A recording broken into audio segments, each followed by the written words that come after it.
Our goal is always to prepare and make sure that we're taking care of our family. We've made a lot of mistakes in what we purchase when it comes to food and stockpiling and building our pantries. Well, today's video is going to be different. Yes, we stockpile. Yes, we're telling you to buy some of these things because they're good to have. But also, I'm going to give you a negative on every one of these. These are 5 things that people tend to put up, but they do not have a strong shelf life. So you have to look at making sure you're rotating heavy or you're eating these first. So let's jump into a list of 5 things that preppers buy and that people buy when they want to prep and want to stockpile their pantries. Very good purchases. I'm not against these, but remember, they don't last as long. So be careful. If you're thinking of prepping for years to come, these may not be the items for you. Let's go through them so this will help you know what to buy or maybe even what not to buy. Let's jump into it. This is going to be a good video and it starts right now. I burned out like a wandering ember. Hey guys, welcome to the Max. Thank you so much for being here. I did move away from the pigs and the chickens because they were a little loud on the last video, so sorry about that. Remember, we do live on a farm, so you're going to hear wildlife pretty regularly. So sorry about that if it got on your nerves. Actually, it doesn't bother me because I'm so used to hearing them. So anyways, thank you all again for being here. If you're new to the Max, go down here, press subscribe, ring the bell, give us a thumbs up or a thumbs down. Let us know what you think about this video. Also, tell us what you like to see. We do videos on prepping, homesteading, sustainable living, stockpiling foods, what foods to grow, even down to current events and talking about your finances and money. So we cover a lot on this channel. What is your favorite things to watch? It's amazing because some of our biggest videos, none of them have a common denominator. All of them are very different. So let us know what you'd like to see. We try to do all our research and making sure that we're covering our bases and giving you the best information to help you make wise decisions. So let's jump into this list because this is good. We want to tell you what to buy, but this is some of the things that we still buy, but you have to be very careful because they do not have a shelf life, like some of the other things that we've talked about in other lists. So let's jump into it. Number 1 is one that everybody buys. It's saltine crackers or crackers of some sort, or simply like NABS, like cheese crackers or peanut butter crackers. These are great to have because they're on the go, quick food. To be honest with you, they don't have a lot of nutrition, but they are calorie dense. They are giving you carbs and some fats. I'm not saying don't buy NABS. I'm not saying don't buy crackers. These are things that I bought for years, and then I realized, hey, they actually don't last as long as we would think they would. Not just talking about the expiration date. I'm talking about the fact that either they get so stale you can't eat them or they're so soggy. That's not really the best kind of foods that we talk about when we talk about putting up food for your pantry. So yes, if you're buying crackers, I buy some crackers, I buy some saltines. That's perfect. But make sure you understand rotation. Make sure you allow them to be the on-the-go snacks, quick and easy snacks to be able to eat, just to fill up some calories. Not the best nutrition, not the best longevity, but something still good to have. Now, what I would challenge you to do is look up things like hardtack, making your own little crackers. Now, you can make that last a long time by putting them in certain packaging. And then also buying more organic style crackers and then sealing them up in some other way than the normal packaging. But if you're buying standard NABS, standard crackers, sorry to tell you, they're not gonna last a long time. Cheap and easy, absolutely, but probably not the best investment. But I would definitely keep them on the shelf if you've got them, but let that be some of your first food that you eat or the first calories that you ingest because they're not gonna last as long as you want them to. Number 2, this is another one that a lot of people purchase. And to be honest with you, I'm a little against, but a lot of people purchase it. It's cereal. Now, cereal, not only is it not gonna last a long time, there's not a lot of nutritional value to cereal. So you have to be careful stockpiling cereal. Now, a lot of people think, well, it's dried, it's processed, so it will last a long time. But because of the sugar, because of all the additives in most cereals, they will not last a long time. They're good shelf stable if you're talking 6 months, even, to a year if you keep them sealed up and keep them in a controlled environment. But when we're talking about let's stock for years and years, cereal is not the best thing. Now, along with cereal would be things like granolas and oats. Yes, oats and granola can last a long time, but again, in its natural state, in its natural form. If you're buying oatmeal packets with a bunch of chemicals or junk or flavorings in it, same way with granola, if it has a bunch of sweetener and chocolate and all these fruity coloring and all that, they're just not going to last as long. What I would challenge you to do, if you're wanting something kind of like that breakfast snack or that breakfast cereal, look at more organic, holistic protein bars, things that don't have a lot of chemicals in them. We buy a lot of oats, raw old-fashioned oats, whole oats. Those are great ways to kind of supplement what you're not purchasing with the cereals. Cereal's easy. It's kind of like the NABS, grab and go. Not saying you shouldn't have cereal. I think they're actually terrible for you, by the way.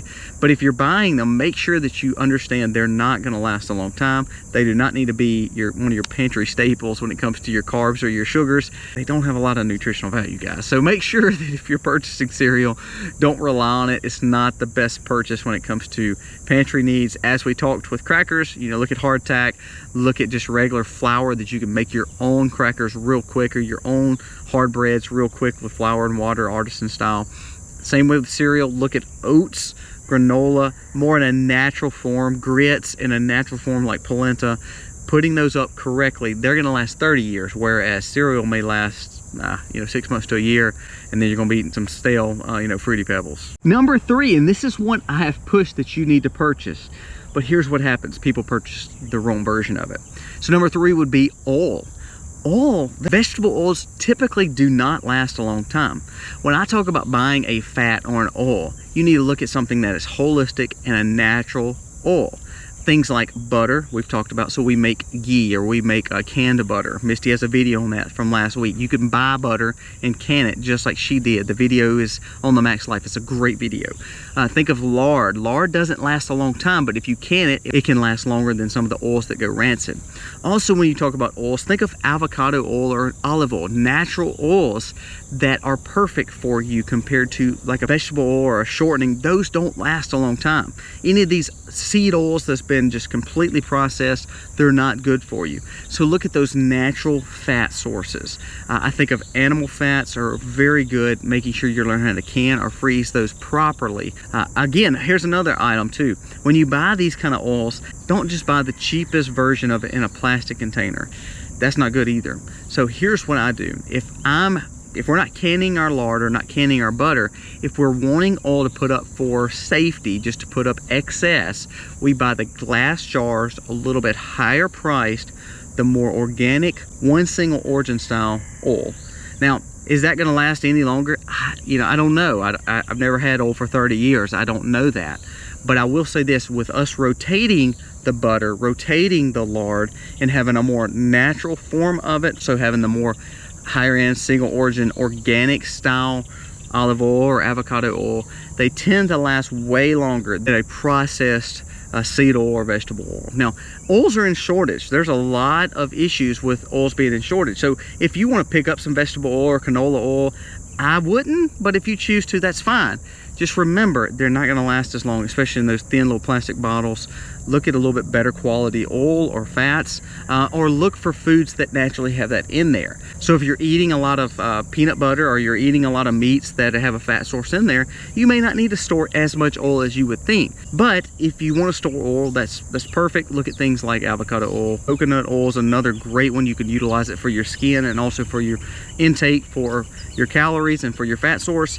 So look at things like coconut, olive, lard, butter. Those would be way better than like a typical vegetable oil. Number 4 is one of the aisles that at a local grocery store that is going to have the most processed foods on it. And it's the snack aisle, the sweet and salty snack aisle. So I'm not talking about chips as much, I'm talking about the sweet cookies, the sweet packaged goods. So I think of things like Oreos, things like animal crackers, vanilla wafers. Those are fun to eat, terrible for you, have no value to your body.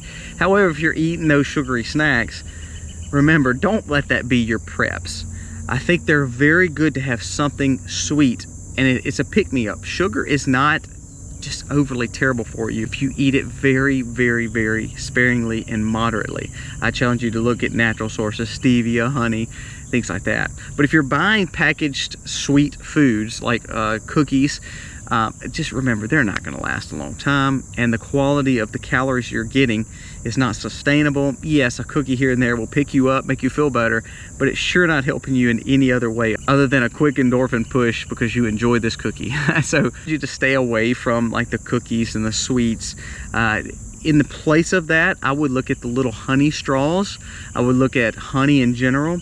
Those are just good little pick-me-ups, great little snacks. Another thing that we've talked about before is like the little energy mixes and the little energy packs. Again, just a sweet boost that's natural. I wouldn't look at the cheap kind that's got all the sugary and preservatives in it. But like the Celsius packets we talked about before, like the liquid IV, those are good little quick pick-me-ups, get a little sugary rush. Things like powdered protein, another good source. Amino acids, if you're mixing those little powder drinks, those are good because they're more natural to you.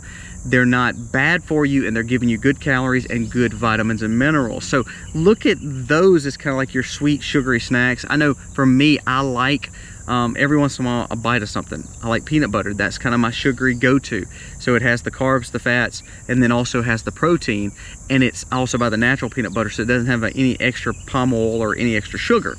So that might be a good sugary snack that you can look at. So that's kind of my go-to, is looking at peanut butters because it lasts longer, looking at those little drink packets, and stay away from the sugary snacks. I don't think they're going to help you. They don't benefit you in any other way, and they sure are not good for pantry staples. Lastly is another one that is shelf stable that people think they've got to have, and again, there's no value to them. It's soda drinks. It's the Cokes, the Dr. Peppers, all those things. Personally, you need to get away from soda drinks. Challenge you to go back to the little packets like we were talking about. Misty made root beer the other day. She could teach you how to make root beer that's more natural, that doesn't have all the chemicals in it. You can buy some stevia version drinks, buy carbonated water. Those are good to kind of substitute to get you off the soda drinks. But when I'm talking about prepping, they're not good for you, and they're not good to keep in your prepper's pantry. They tend to not last as long as people think, even in the aluminum cans or in the bottles. So it's a sweet snack that has preservatives, that's not good for you, that gives you no value, no nutritional value anyways, and they're empty calories. So all that together says this is not a good buy. When we talk about building our pantry, in all actuality, there's things that we buy that's calorie filled. You know, I think of ramen noodles. There's no nutritional value to ramen noodles. However, they are something that people can buy if they're on a budget that can get them some calories that can fill them up. Again, no value compared to some good healthier stuff, but it's a little bit better money spent than buying Oreos. So you get what I'm saying? There's some things that you will purchase that I would challenge you to upgrade and do better quality foods, grow your own foods, freeze dry your foods. But then there's some that's not just completely empty calories. Soda drinks are empty calories. Don't buy those to give you 120 calories per can or 160 calories per can, because there's no nutritional value to it. Replace that with, like I said, the Celsius packets. Replace that with a protein drink that's organic protein, that's powdered like a whey or a casein protein, or even a vegan protein, a pea protein. Make sure that it doesn't have any kind of giblets in it, but you're adding the same 150, 160 calories, and you're also getting protein. You're also getting amino acids. You're getting a complex there that can help build your muscles. So this versus that in this stockpile list, I see that people put this up, and I've made the same mistakes, but let's find the better version of that. Let's understand that some of these are not shelf stable. Even though they're made to stay on the shelves in Walmart for a long time, they're not meant to actually protect you, and they're kind of more empty calories and less value added to your safety in a prepper's pantry. So hope this video helps. Things maybe not to buy and things that can maybe substitute for it. Let me know what you think about this. Is any of these crazy? Are you one of those ones who I was like, you know, like buying the sausages and NABS and water and Coke? That was, 15 years ago. But I'm saying that's what we started with. We thought we just had to put up food, just for a hurricane. And we realized none of that brings any value to your home, value to your family, value to your body. So we're gonna get away from that and go to stuff that actually makes sense. Guys, thank you so much for watching. I hope this video helps. We can always prep physically, mentally, but most of all, we need to prep spiritually. I would challenge you to seek wisdom, seek Christ, really find value in what we call life. And I think that's gonna be a spiritual prep that you need to be working on. Guys, thank you so much for watching. God bless. Happy homesteading.